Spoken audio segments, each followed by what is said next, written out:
पुरातन काल से ही भारत में गुरु शिष्य परंपरा चली आ रही है।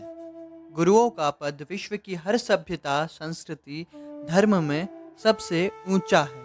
चाहे खेल हो, राजनीति हो, युद्ध कला, विज्ञान, आध्यात्म या कोई और भी विद्या, गुरु ही अपने शिष्य को निपुण बनाता है, तराशता है और सर्वश्रेष्ठ बनने का आशीर्वाद भी देता है। आज गुरु पूर्णिमा है।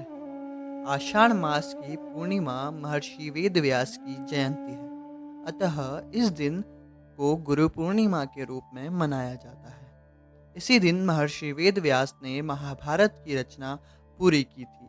तब देवताओं ने उनकी पूजा की थी, इसलिए तब से इस दिन को गुरु पूर्णिमा के रूप में मनाया जाता है।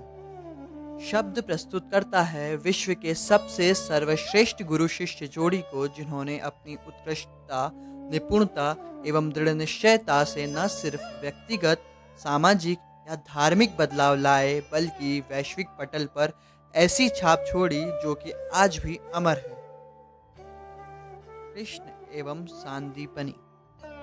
चराचर विश्व के स्वामी श्री कृष्ण गैया चराने वाले ग्वाले थे, जिसे सांदीपनि ऋषि ने वेद उपनिषदों का ज्ञान देकर एक युग पुरुष बना दिया। मथुरा में कंस का वध करने के पश्चात कृष्ण और बलराम को विद्या अध्ययन के लिए उज्जैनी में सांदीपनि ऋषि के आश्रम भेजा गया। यहाँ पर श्री कृष्ण ने 64 दिनों में ही 64 कलाएं सीखी। चाणक्य एवं चंद्रगुप्त।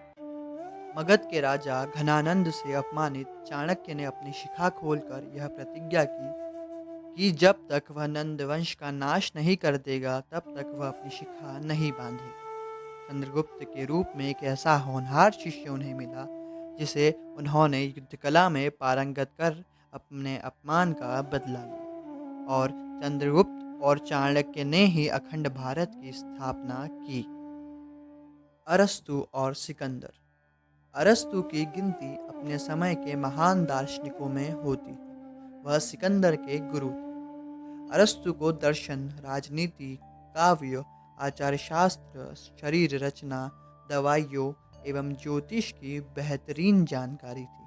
अरस्तु की लिखी 400 किताबें बताई जाती हैं। अरस्तु और चाणक्य की कहानी एक जैसी ही है। दोनों ही विद्वानों ने अपने अपमान का बदला लेने के लिए सम्राट पैदा किए। सिकंदर के मन में विश्व विजेता बनने का विचार अरस्तु ने ही डाला था। अपने गुरु के सपनों को पूरा करने पर आज सिकंदर इतिहास में अमर हो गया है। ज्योतिबा फूले और सावित्री बाई फूले।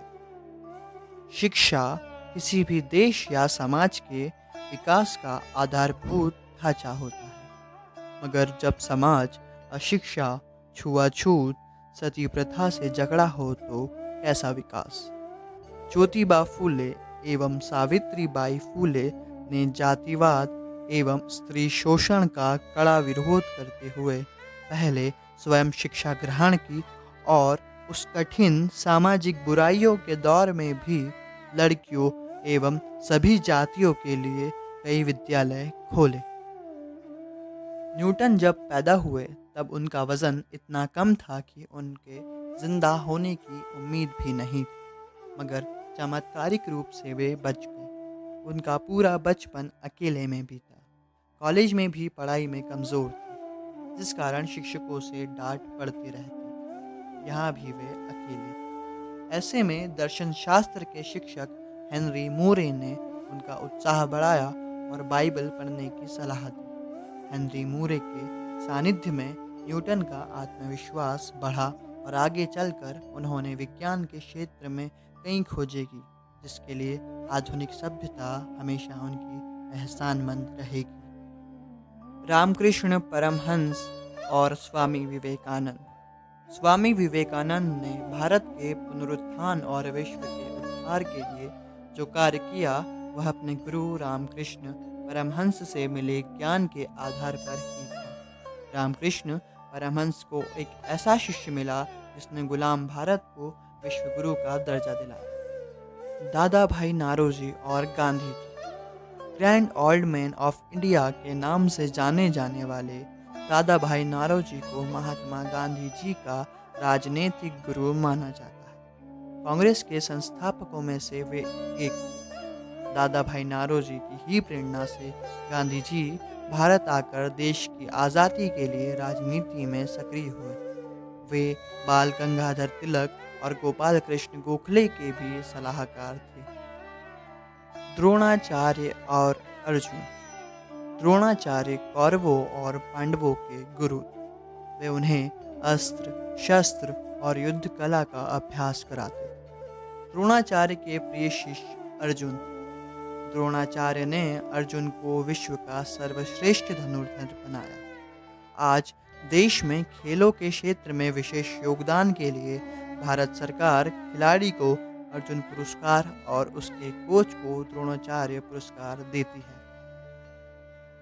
बैरम खां और अकबर। बैरम खां अकबर के संरक्षक, अभिभावक और शिक्षक सब कुछ थे।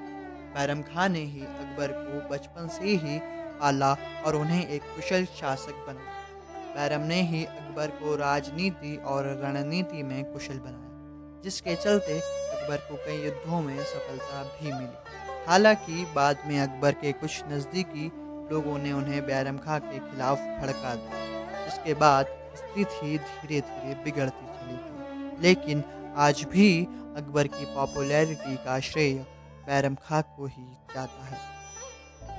युगों से एकलव्य भारतीय महाकाव्य महाभारत का एक प्रसिद्ध पात्र है। एकलव्य की कहानी अनुकरणीय शिष्यत्व को परिभाषित करती है। द्रोण के मना करने पर भी उन्हें गुरु मानकर शिक्षा ग्रहण करना एवं गुरु दक्षिणा में अंगूठा अर्पण कर देना एकलव्य को हमेशा अमर रखेगा।